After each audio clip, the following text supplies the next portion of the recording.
what I'm hearing is, go ahead. We got good audio. We got good lighting. You like the way we're sitting. Unfortunately, we both can lose some weight. Unfortunately, we've stopped that. Yeah. The audio never stopped. That's never stopped. This has never stopped. Is mine still recording? I did stop, but I did just start recording. Okay, good.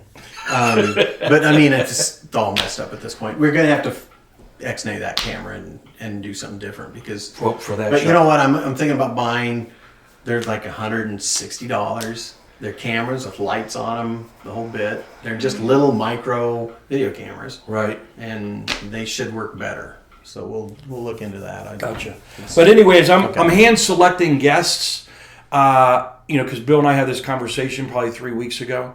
I'm looking at the list, and just because we want someone up front and out of the gate doesn't mean we're going to be able to get them, right? I mean, to schedule them. They might say, "Hey, that's great, but hit me in August because right now this is a bad time." But I'm thinking of folks in McCook that would be interested in. That'd be good practice for us. Good practice for us, and it gets hopefully a bit of a following or interest from McCook. But then when I bring in a guy like Todd Scott, who's black, NFL, Houston, higher end, he's higher end than a guy like Buster Stanley, who's out of Baltimore, played at Michigan. Like, all my guys have a different story. Some have a huge following based on how their life has worked, this and that, and some it's a little bit more regional. They're all going to be good. They're all going to get us listeners. They're all going to get us listeners, but out of the gate, and like Mike Canny, Mike didn't play in the NFL, but Mike has a book on the Amazon list that's selling right now in the top 35. It's a kid's Christian book called Fernando, and something about an elephant and a chihuahua. And what's interesting about our guests that we're going to be able to bring in, Bill, is the first 100, I know. They know me. Like, we did something together. So right. Mick and I are going to be able to tell stories about camping when we're 8 years old. To remember that story and this and that. And so we're reconciling, a bit of real life in terms of, I'm going to be coming at it.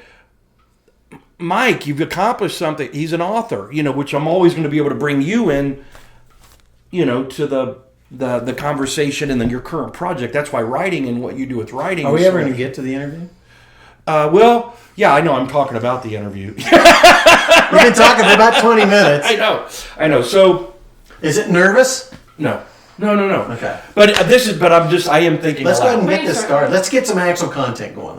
You said you wanted to interview me? Yeah. Let's get it doing. Let's just do this. Okay, yeah. So we're going to try this all over again real quick and. Gotcha. With one exception. Okay, start over. Before I interrupted, we talked about the opening. Yeah. The ideas on what. And we need to map that out. Get a vocabulary. Get some kind of an intro. Right. Yeah. Generally, we could do it and program it, and then just have it run. Right. And then we start. Right. And then we wouldn't have to do an intro, so we don't have to worry about the pressure of it. It's just pre-programmed. Right. And and then we just lead into who we're interviewing that day. Then you just start off with, well, today we're interviewing so and so, and about such and such, and then you start talking about that. Yes, that's the way it would go. Gotcha. And then the other thing was when we go to a commercial break, which we're teeing up. Legitimately, Long Necker Jewelry is our first sponsor. So if we had every break Long Necker Jewelry, I'm totally and you good could with just, that. I wouldn't even think about it as it's being imposed on you. Just make it natural to the conversation. Speaking of, let's talk about Long Necker Jewelry. The other thing is don't make it in the ad. Like we're going to break down for a. No, what I would do is let's just do it this way. Is just when we come to a crossroads in the conversation, right? We'll be back after a few moments. Stop. Pause. Insert. Boom. We're back. Got it. Gotcha. Don't stress yourself over that stuff. Yeah. Don't stress yourself. We're going to take a break real quick. We'll be back in a few moments, and we'll continue this conversation with so-and-so. We'll be right back. Right. Hey, we're back. That's it. That's all you got to do. And then start with the next part of the conversation. Right. And I think a natural break, especially for the people that have written a book, is when we come back and we hold up the book, we're going to talk about the book. We don't always just start there. Right. There's other conversations. But getting too detailed. I am. Okay. You are getting too detailed. We need to get, Kirk, you know what we need to do? What? We need to get this. Yeah. Don't worry about the details of it. Let's get this interview started. Okay. Let's go. Okay, 1, 2.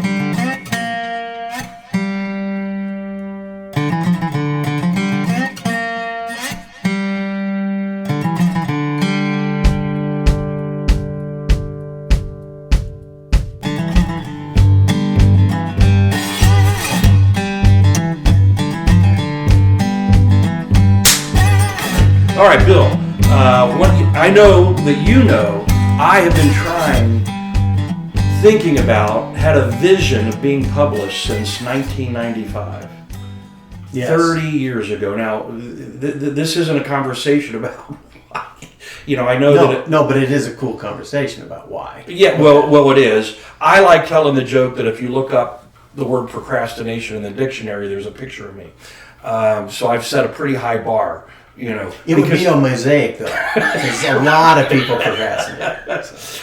And so when I run into a personal friend, well, first off, let me just finish my vision. I've had this vision for better part of 25, 30 years, not only just to be published. I know exactly the topics that I feel that I'm a subject matter expert in, that people would look at me with some element of credibility. I certainly got an arsenal of stories willing to tell. But you just haven't taken the step. And just haven't done it. And here's part of what my win is for me.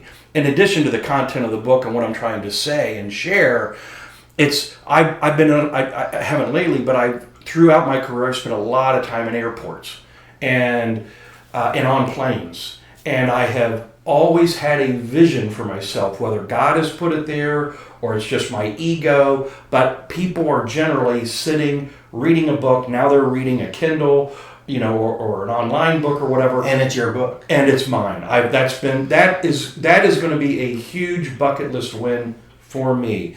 When I see that. And when I'm walking through an airport to my gate, I always stop at the bookstore or walk by and I see who's out front. And for the years I worked at Howard University. You visualize that your book will be there. And I visualized my book will be there. The 4 years I was at Howard University, the Starbucks I went to was right next, saddled with an entrance into the Howard bookstore. And right there on the front table were all the bestseller books and the things that they want to promote, and I see myself with a book that's there. So it is a whole other conversation as to why I haven't done that. But the point is, the reason that I want to have this conversation with you is that I've got a handful of folks that I know personally that have published a book, and you did, and so. I want to kind of unpack a bit of your mind or the thinking behind when did you first not even think of the topic of the book, but the notion that I want to be published? The first one? Yes. Or a book. A book. Yes. A book. I probably as a small child, I won a writing contest in the 3rd grade for the Nebraska Scholastic Writers Contest, and so everybody across state submitted a short story. Mine was about a page and a half. And I know what it was because my brother kept it. Oddly enough, he ended up with it and gave it to me. And it's a story of a little kid in a tornado storm, and I won a writing contest. And I think at that point I went, it'd be great to write a book someday. You did? Yeah. As a kid? Probably, yeah. And how old were you? 3rd grade. 8, 9, Right. 10. Wow, okay. 8? Yeah, I guess 8, 7, Right. 8, yeah. So you write a story, it wins an award, and it occurs to you, people kind of thought, gee, that'd be kind of fun to write a real book. Mm-hmm. Yeah, and so that started back then. It's always in the back of your head once you think of something like that. Mm-hmm. You know what I'm talking about. Yeah, you always yeah. have it in the back of your head.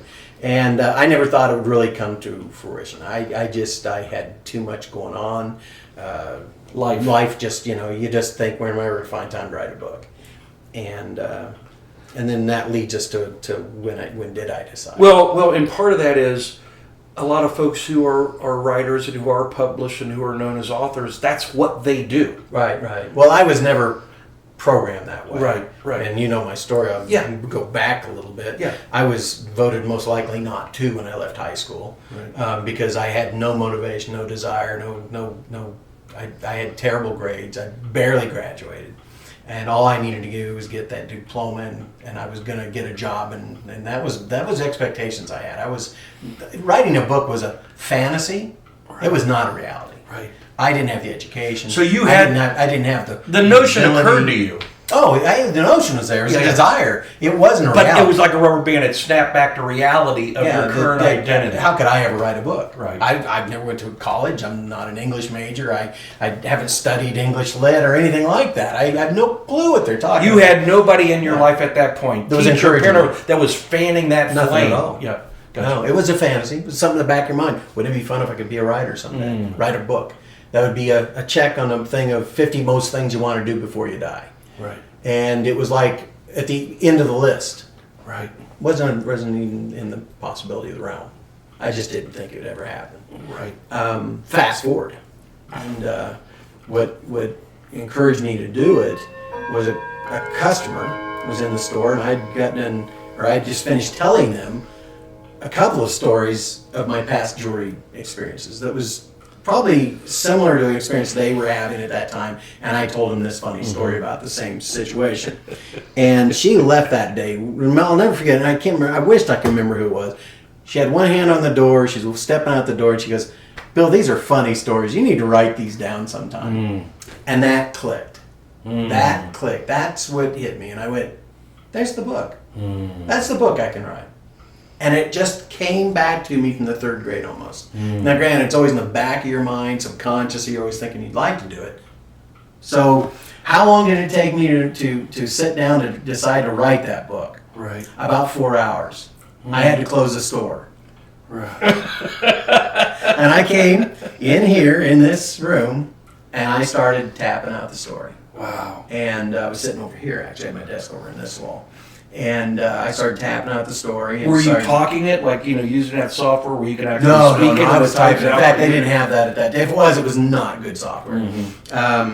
And I am going to start using that, where you basically dictate the story.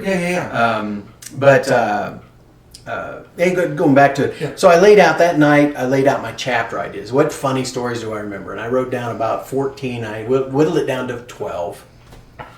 Because the other two I didn't think were as interesting. And I thought, I'm just making stuff up at that. I mean, just trying to really force it. So I stuck with the 12 really good stories. And I wrote down the chapter headline of what the story was. So it would remind me what to write. And I just started that next day. In the morning when I woke up, started typing. And I went with the first story. And it led to the second story, and the third story, and the fourth story. And literally every spare minute I had when I wasn't working at the jewelry store, I was typing. And I would go out to dinner and take my iPad, get it out on the desk and type. It was Dinner would show up, and I'd close it, and I'd eat. And I'd open it back up while I was finishing my drink, whatever it was, and I'd be typing. It was your project. It was my obsession at that point. And there's no other way of putting it. It was an obsession. I had, and I was enjoying it. Yes. The funny thing was, yes. They weren't stories that I had to think hard about. I knew the stories. So it was just a matter of typing. Right. And I was enjoying the experience. Right. I was thoroughly enjoying it. So that's how that came about. And would you say that even as you were writing the stories, you knew the stories, but you have a very a flair for telling stories. You're a story, verbally. Yeah. But in the introduction, my father... Because you didn't have a style yet, right? My father and my grandfather were both storytellers. We have the storytelling event here in town. Yeah, Buffalo Commons. They were storytellers before they read storytellers. Right. And so, that's what we did when we sit around the breakfast table, or we sit out in the alfalfa field getting cooled off after working. Granddad would tell a story. If it was with my dad out in the oil field, or driving somewhere in the oil field, or driving his truck, he'd tell us a story. And it was usually a true story with, he caught a fish this big. Right. That's kind of stories, there was always whoppers, but he was a good storyteller. And I kind of adapted to that. I enjoy telling stories. So yes, it was easy for me to do. And then the question of how long did it take? Well, with that obsession of just typing and knowing the story and not having to think the story up, I just had to communicate it. It took about 30 days to the day to get it finished. See, I admire, this is one of the many things I admire about you, is you did it. Like, you picked a topic that you know well. This is what you do. You're And an entrepreneur. You own a jewelry business. You experience these stories. You were just telling the stories of these experiences. Short story is the easiest story in the world. And see that's where I really you encourage me through that example, inspire me, and it forces me to confront why I haven't done that, because my books are not fiction. They're nonfiction, and the first 3 ideas I have for a book are literally what you just described. Different topic from short stories, but short stories of things I experienced that were part of my life journey, my growth, whatever. So it should be easy for me to visit, which is a whole separate conversation. More of a sports memoir, right? Yeah, right. Or a life in sports memoir. Right. So I have to confront what has held me back and what still holds me back.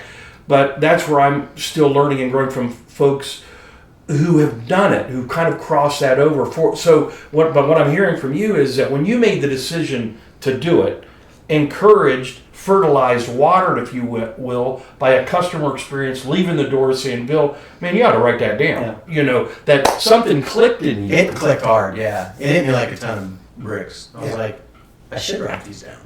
There's my book. I mean, let it came. I love that. And there was no turning back at that point. Right. And the business suffered for a while because I was so focused on the storytelling. Right. I worked at work. Right. But my mind was not at work. Yes. Now, another context is that if you know Bill, he's an artist too. I mean, Bill is a living Renaissance man. There's some actors and musicians that are out there that fall into that. Tony Bennett was known as quite an artist, not just on stage and vocally, but his art. And I'm trying to think of the lead guitarist for the Rolling Stones. Mick Jagger? Not Mick, but the guy who had the drug, it always had his blood transfusion. I can't think of his name. Gosh, I can't even think. But he's got some amazing art, and his stuff sells, now, and there are many actors, who fall into that same thing. And Paul Newman, I think, is another good example.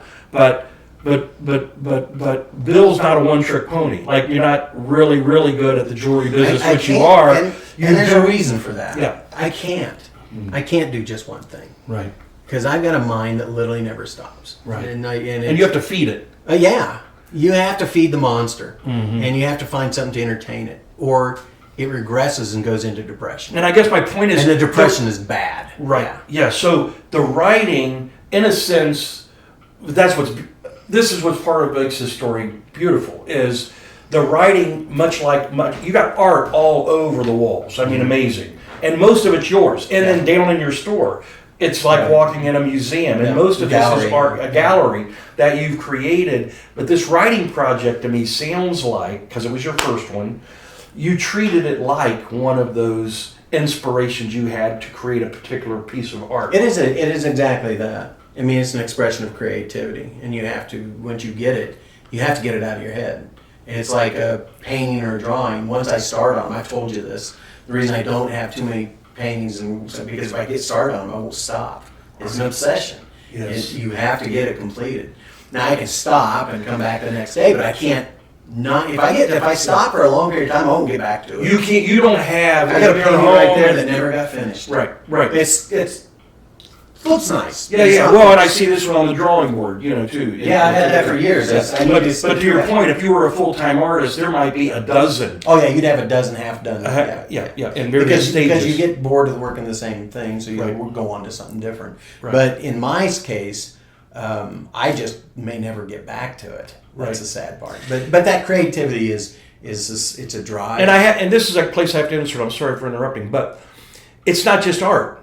It's art. I can just stop there. The writing was an evolution similar to the art as a creative expression, creative project, and you kind of the skills that allow you to take on an art project and export and all those type of things. Now, writing is creative. Mm-hmm. It's different, but it's different, right? Different set of skills, etc. And so you're doing that. But in addition to that, you had, and I don't want to shift gears to your on-stage theater, but you didn't do just one and done. Yeah, you did several where you had a role and even a leading role, right? And had to sing in a community. What's that? And had to sing. And had to sing. Yeah. I thought I had to sing. Because that was not what I enjoyed the most, Right. although it was fun. And I'm assuming that the obsession that you're talking about, the commitment, the focus, when you had those roles, you didn't have other art projects or a writing project. No. You had your business, and then you had your family, right. and then you had that. Yeah. Because now I can do several things at one time, Right. but I can't concentrate on them. Right. Because of the obsession. It's almost like OCD, but I'm not OCD. Right. I just want to get the project done. Right. I want to focus on that, and I don't want any distractions, and I want to really probably because I want to do my best. Right. I don't like to have to do anything. Right. And so that's why the art sometimes gets really put off to the side. And where because it's time. Let's unpack that for a minute. Yeah. And where does that come from? Because there are a lot of folks that can dive, jump in the water, and not strive for that level of excellence, like where that internal standard that. So what's the? Because in other words, you're harder. You may be harder on yourself than others. Well, everybody might be. is that way. I think Yeah. everybody's harder on themselves than everybody else. We internalize everything, and we always judge ourselves harsher than we do anybody else. Anybody else can, and I think that's common for most people. But when it comes to creating, I think that it's more of I've seen what expectations are, and I want to achieve that. So when it comes to painting, I've seen a Rembrandt. I want to create that. Can I? No. Can I come close? Yes. But there's always that room for improvement. Right. And I'm always trying to make it better. And I'm always trying to find a better way of doing it. Am I laying down the paint wrong? Am I using the wrong medium? Do I need to use a different hue of a green as opposed to this green, that green? And that process is what drives you to be better. And the same thing with writing. It's the same thing. That's a great sentence, but can I make it better? Right. I've read great sentences and great paragraphs, great chapters. Or great lyrics. Yeah, and can I do better than what I just did? Is it good enough? Right. You know, where is it good enough? And that's always the fine line in any of this creative stuff. And have you reached that point where like the internal the internal validation versus the external validation, you get to a place where you go, you know what, that's damn good. Yeah. And there's times where you do that. There's times you go, okay, I'm good with that. Yeah. And it's rare because even after you get it done, you put it back and you go, you do that. Well, yeah. I always do that. Yes. But there's a time where you just have to go, I need to move on. Right. That's good. That's good. I can move on. I'm happy with it. What justifies it is when you show it to someone else. Right. And they either go, ooh, or they go, ooh. Right. Most do. Ooh. Right. But that is what feeds you. That raised eyebrow, that appreciation in their face, that actual comment. Yeah. Man, that was a great painting. Man, that's a great book. So, love that line in this story. So, you know, when I look at the book, which are real stories, is there, I mean, a story wouldn't have made it in this book if it didn't resonate with you, if it didn't have a meaning of a my certain favorite story is. Well, I mean, not one. I mean, but some of everything that made it in the book. The There have favorite to story be that I some. like is there's a couple of them, but the favorite one is the story of I can't remember the chapter. It's a little old lady that has this huge pear-shaped diamond, and it's just a great story, and it was true. Every word of it is true, but when I tell the story, I tear up. It's that emotional of a story. And it's one of those things that when this customer shared it with me, it was just an earth-moving story of commitment, love, hard work, reward, and she shared it with us, and I don't think she'd shared it with anybody for years. And it was an amazing story to have a customer just tell us her life story about this pear-shaped diamond and how it came to be. Right. The other story was a story of a young man that had a proposal all planned. He'd been dating a girl for a year and a half, 2 years, something like that. And he wanted to get proposed on the anniversary that they met and where they met. And when he did it, she completely rejects him. Oh! Yeah. And it's just, I mean, it's a heartfelt, wrenching sad story of baffling. Why would she say no? Oh, you just crushed me. Just but yet to read the whole story, it's like, wow. And so those are some of my favorite stories. Well, there's a handful of stories in here that begin with a customer walks in the door rings at the jewelry store, and you're looking, and there are thoughts that go through your head. Yeah, I share those thoughts. That's what's yes, kind of fun. I love that.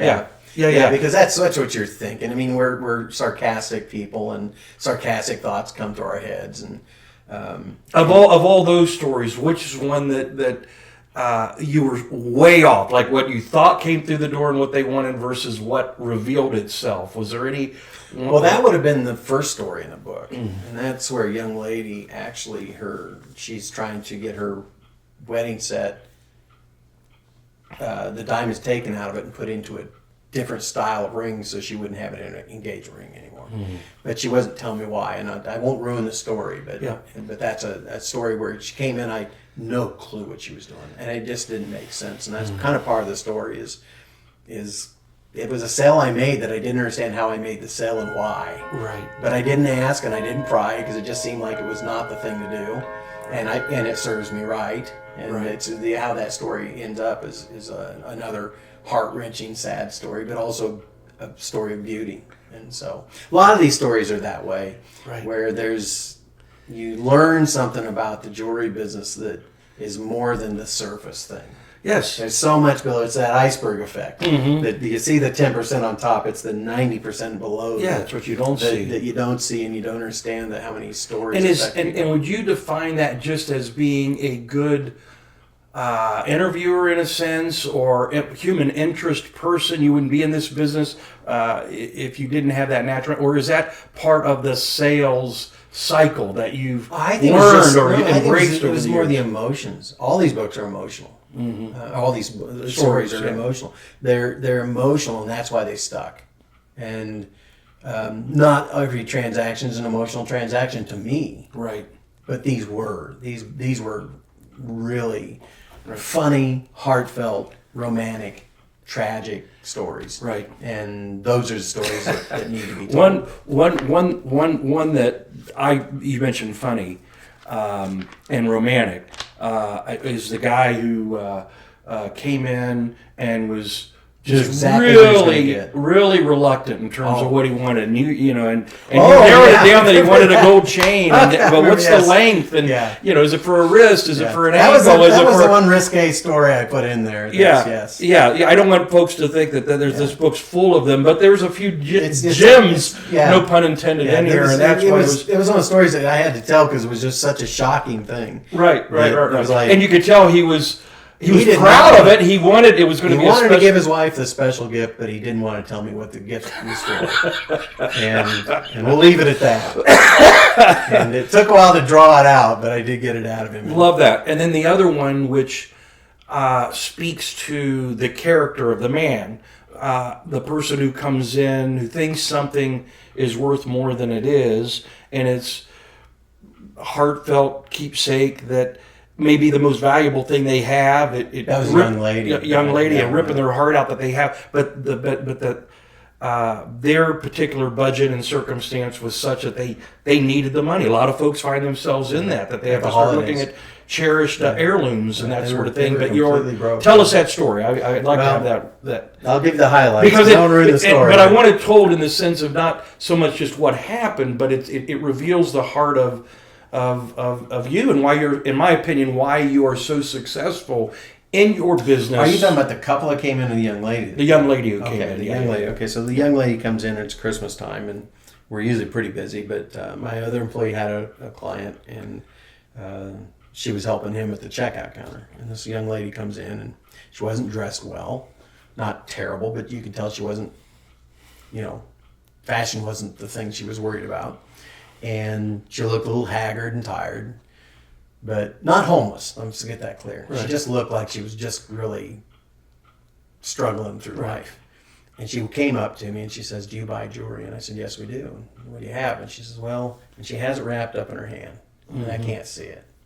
And you know immediately it's something precious. And she goes, "Well, it's not much, but it's my promise ring my Sweet 16 ring that my parents gave me when I was 16, and I've wore it ever since. But, well, I just had my 7th baby, and I need to get money to buy the kids Christmas gifts, because I just had my 7th baby 2 weeks ago, and we've got no money for gifts. We're just broke. Mm-hmm. And I go, well, yeah, let me take a look at it. She brings it out, and it's this worn out Black Hills Gold delicate little ring that's maybe worth $15.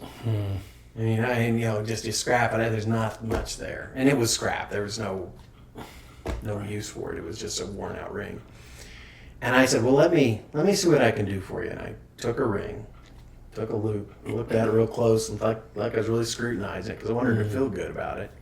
I have to stop you there. Just put a place mark there.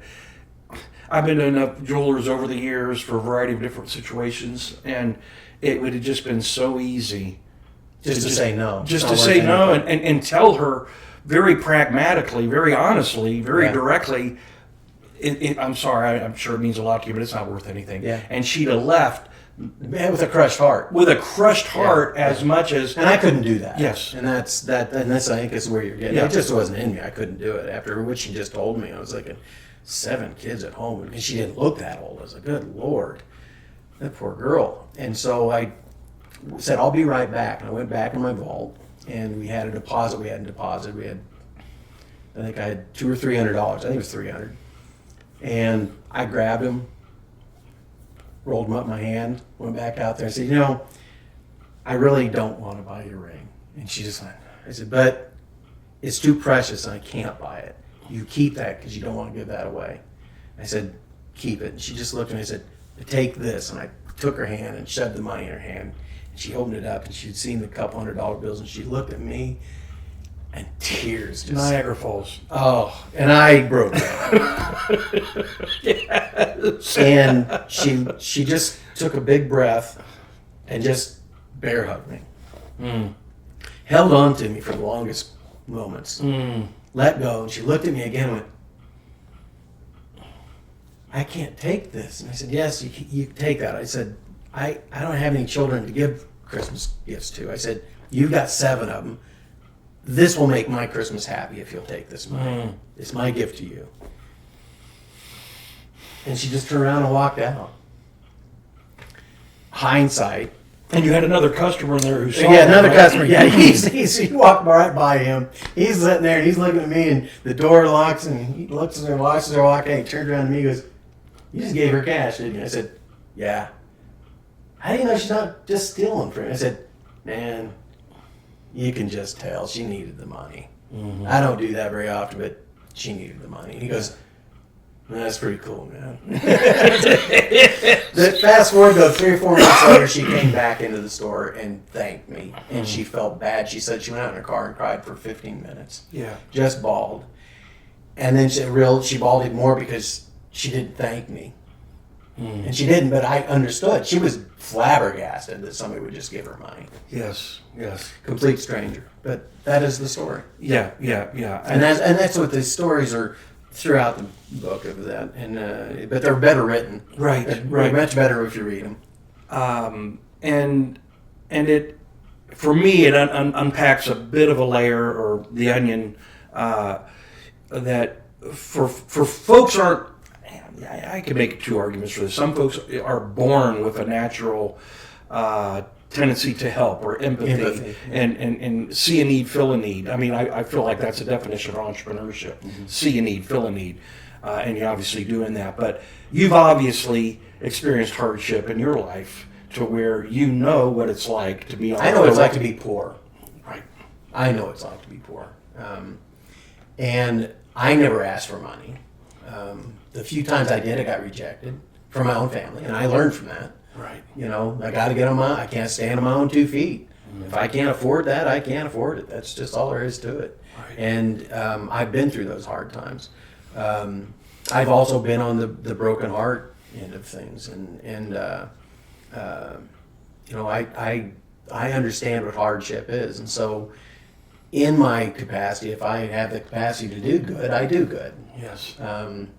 You once asked me about why I do it. Yes. And it's because I hope that someday, if I'm in a bad situation, somebody will do that for me. Right. That's the only drive I have. Right. I hope that somebody will see that if I'm having a difficult time, they'll come back and go, "You were here for me when I needed you. Let me help you out." And that's all. It's passing it forward. Excuse me. Yeah, Woody Hayes, our coach at Ohio State, passed a lot of folks. He, you loved him or hated him, but folks who really know his story and unpack it loved him because of the character of the man and the leaders he developed. Football just happened to be what he did. He was a coach, but that was his saying: pay it forward. Yeah. He was coaching players, teaching players, growing players to go up to, in fact, do that. Pay it forward. You've been fortunate to be talented enough and blessed enough to go to this university and play in front of 80,000 fans. It's that sort of thing. Don't squander this platform. Pay it forward. Give back. Reach back. Not as a handout, but a hand up. Yeah. And that's the best way to go through life. It really is. So that's the book. It's a great little read. And so we were talking about this last night. And I got to say this I think it was James. We were talking to James. Yeah.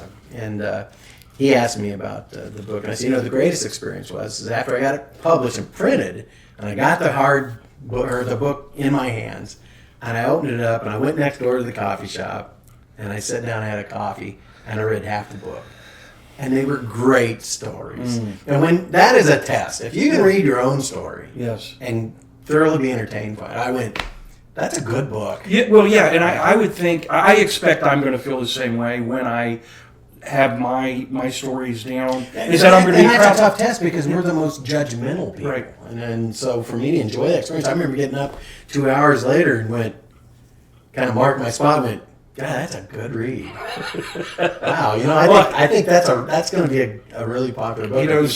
So what's interesting about it is that I know one day for me to do. Yeah, one day I'm going to be able to hold up my first, and then eventually a second and a third. And you know what it takes? Talk to me.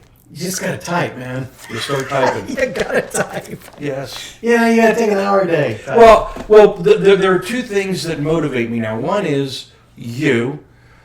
And friends like you that I know personally that have done it. Now, some of those folks I know have had a book on their heart or a story on their heart, or maybe they weren't aware of it, but others were, and then coach them, encourage them, and then they just did it like you. And then I've got some other friends. Once you commit to it and you do start doing it, you're going to enjoy it.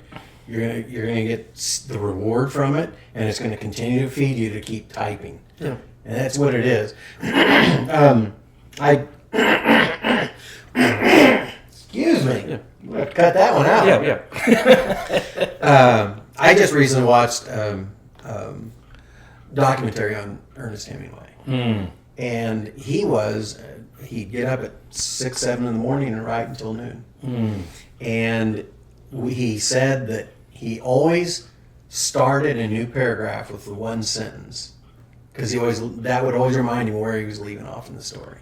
And so he had a method. And if you have a method, you can. He started off each. If he was going to quit for the day, he started the next paragraph's first line. So you can remember where he was at. Gotcha. It'd give him a primer of resetting his brain. So read the past paragraph, read the next sentence, and go, okay. And he'll finish the paragraph. That's one of the questions. One of my next follow-up questions. You just went to a writers' conference, so I want to hear a bit about that as it relates to your current project. But I do want to also say this: in addition to folks who motivate me to get busy and start writing, because there's some folks out there who want to write who have no idea what they want to write about. They want to be a writer. That was me. That was me for years. I want to be a writer. I didn't think it was a What's frustrating for me is I know what I want. I know my buckets, and I know that I have enough experience or credibility in those areas that, doggone it, Kirk, tell those stories. If for no other reason than to get myself off my back. Yep. But I know you have met one of my friends, Tyrone Pitts, who's in over in Washington D.C. Lives in Maryland, Fort Washington, and we lived together for 2 years over there. And I would see him every night, and after work, and we went to work together, and and had a fabulous 2-year journey there. I lived with him for 2 of the 4 years I was at Howard. I talked about my books that I wanted to write back then.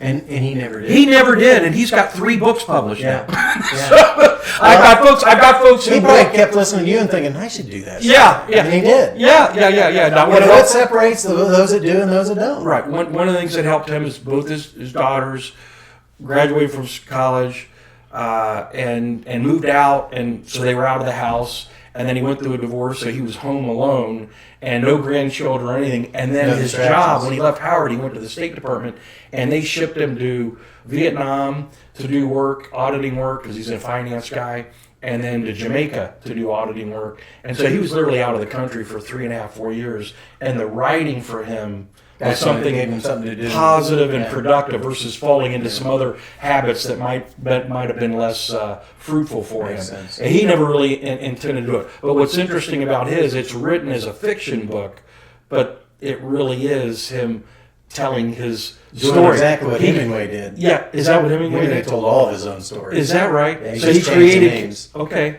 All those actions. Now, granted, he fictionalized some stuff and changed some stuff, but most of those was just him wanting to be this person that be darned. I did not know that. Yeah. He lived the life, but he also wanted to write about his life. Okay. Some folks do it, one and done, check it off the bucket list, but you haven't, and then move on. You haven't done that. No. I got the bug. So this gets written, it gets published, you sell some copies. I've been with you when you have generously signed and noted for folks and given them out, which is also a very cool, generous thing to do. What are you working on now and why? Well, this book I'm working on right now is a book that I had in my head before the Jewelry Chronicles ever came along, because I've always thought this would be an interesting story to tell. And I go back to Hemingway, and it's not like I'm obsessed with Hemingway. In fact, I'm not a huge fan of Hemingway, right, but I do like his storytelling. I don't like his prose. I think they're too bland, too short. But that's me. But he wrote that Pulitzer Prize-winning and Nobel Prize-winning story, The Old Man and the Sea. And I've read that 10, 15 times. I started reading it again. I got it right over there. I've noticed you got a few books here. A few. Yeah, I love books. And that's where a lot of the writing abilities come from, is I've read so many great novels that kind of through osmosis I've learned to write. But anyway, so The Old Man and the Sea is a story of an old man that is facing his old age and whether he can still provide a living for himself. He's the oldest fisherman, and he goes out in the ocean, and he goes too far out, and he gets hooked onto a fish so big that it's bigger than his boat. And then it becomes a battle of his survival. Can he bring this fish home? And can he land it? Can he bring it back to the fishing village and show everybody that he still has the ability to I still got it. do it? Yeah. And so I love the story, but after I finished reading it one time, I thought, I wonder what a story like that would be if you wrote it in the Midwest on the prairie, where it is a desolate place out here, and the ocean is desolate, and if you get in trouble out on the prairie and nobody knows you're there and it's a bad weather situation, you can die. Yeah. And even though you're not far from things, if you can't get to help, you will die. Right. And so that was the premise of the story. How to flesh that story out, I wasn't quite certain. But over the years, I kind of kept adding things about what would make that story interesting. And when you say adding, did you keep a journal? No, do you have a place you keep notes, or just mentally? We talked about this before with a friend of ours who takes notes on everything, and you take lots of notes. I don't. I'm not a note taker, unless I don't want to forget something that, like the next morning, I'll jot that down. But I'm not a note taker. I am a filer. I heard once that in the new Sherlock Holmes series, the British TV series, he has a mind palace. And I guess I could call it that. I have a mind that I can file stuff in, and I can recall those things. And so when I file something away in that story, it's always there in that file. Yes. And I just recall it. Yes. And so that's what I did, is I basically I added things to the story over That's an awesome skill. 15 years I thought. That's an awesome skill, because I do get a lot of ideas. A lot of folks I've worked with say, "Kirk, you don't have good ideas. You have too many great ones." The difference is I visualize the idea. Yes. Visualization is a great. If I don't write so I'm something down, visualizing the story, and if I add something to the story, I remember the visual image in the story. I admire that, because if I don't write it down, whether it's on a coaster, a napkin, a matchbook cover, whatever it is, and have a place to retrieve it. The other thing is for me, Yeah. is it important enough to file away? Yes. So, Yes. Yeah, but I'll forget them because I keep getting flooded with, that's just the way my mind works. But anyway, continue on. So it's inspiration from the Old Man on the Sea, right, but a prairie twist to it, right. And it's evolving over time. It was a premise for writing a story similar, but in a completely different environment, in a completely different situation. But the idea is an old man that's come to the end of his life, and he has challenges, and he's trying to deal with those challenges. And so that's what the story's about, and I can't wait to get it finished. It's finished. It's just I'm tweaking a few things. I'm going through it one last time, and then I'm going to get it published. And publishing a book nowadays is not like you used to think. It is now You used to send manuscripts out to the big boys, and only 20% of people actually have a publisher. Right now, 20% of all books published. That means 80% of books, even on the bestseller list, are self-published, which is crazy. Right. But there's a whole industry on how to do that successfully. Yes. You can actually pay someone to do that for you. The right? downside It's still self-published. the downside is now if I was well-known and could had a name, recognizable name, I would get a publisher and they do all the work for me. Yeah. Make Tom Clancy. Yeah. Or, any of these guys you see on in interviews and stuff, they didn't write. Some of these just people that wrote books about things they like, but they're known, so they got a publisher, and the publisher knew who they were, and they published it. Right. People like you and I, we have to work it. I know at least three the people. other downside is if you do that. Oh, go ahead. Oh no, I was just saying I know at least 3 people who have been published, and I've had this conversation with them, and they were comfortable enough with me to say, Kirk, I approved what was written. I didn't write any of it. I was interviewed by a writer, a ghostwriter. They wrote it, and I said, that'll work, that won't. Oh, I love the way you said that. But basically it was done for them. They just had to show up for the meetings. Right. And they go, and that didn't make me feel any better. No. They're like, very little effort, and I've got a book here on the shelf. And made a lot of money. So the other thing is when you turn over to a publisher, you actually lose almost all of the money. You get great name recognition. You get your book on the top seller list. They do all the work, but they get all the profit. Right. You get a very stipends of what the profits are. Now, if you're selling 300,000 books, the stipend's not bad. It adds up. Sure. Yeah. If you're selling 2,000 or 3,000, that's not much. That doesn't feed you. Yeah. And so that's why self-publishing, you got to keep 80% of the profits to yourself. And so there's, if there's profits. But anyway, I'm getting kind of sidetracked on the story, but no. Well, you went to a writers' conference. So the writers' conference, and this was the right time to do that. Right, because when I read my story to 6 other authors, one of them was there doing the seminars for us. She was in the group, which I didn't expect. And then I had another young lady next to me, and she wrote a couple books. And you have to actually read your story to the other authors. And it was I think it was 2,000 words, 2,500 words. So it's about 5-6 pages. And that's about my first chapter. And I read my first chapter. And as I'm doing this is the funny story. The lady on the right, she's just scribbling away. You can hear, it's not little scribbling. Yeah. Which can be intimidating. Oh my Lord! Now the girl on this other side, she's doing. And as we've discussed, and you're like, what have I got myself into? We've discussed this. I hate reading out loud. Right, I am very. There's very few things I'm very shy about. I hate to read out loud. I stumble over my own words. I was always told I was a terrible reader when I was young, and so it's a mental thing. But I got through the story, stumbled over a few things, but listen to these girls on each side of me scribbling. So when I got done, then I'll give you feedback. And the one feedback I got is the story didn't move fast enough in the very beginning. And I agree. But I was trying to build an image of the first chapter. And they said, you need to really introduce drama right in the beginning. Well, the next chapter, I said, well, then that's, if you just get the next 3 paragraphs, you'll hear that. Well, no, those 3 need to be at the front of the story. I went, oh. So I rearranged my story. Yes. And had to do a rearrange, add another chapter, actually. And so it actually was a good thing to do, and it was good feedback. And then, so those people gave me back my stories that they wrote and scribbled on, and I put them in the folder that I brought with me, and I shoved it in the back of my bag, and I never looked at it for 2 days. I got back home. And is that because... And the next morning, I get up, I fix a cup of coffee, and I pull it out of my bag, and I crack it open. Okay, now I'm ready to eat. Yeah, now I'm ready for confront it. Yeah. It was just, all I could think was, oh, they hate it. They just hate it. I'm the same way.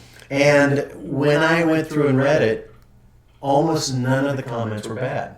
There was who's it? What's his name? Who is this? And I was, oh, okay, that's all she was worried about. Who's the guy? Well, I can introduce his name a little earlier in the story. Okay, that's easy.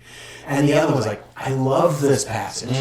Great sentence. Oh, the visuals are amazing. Love this. Nice. I got the best feedback on those notes. It was terrifying. They were.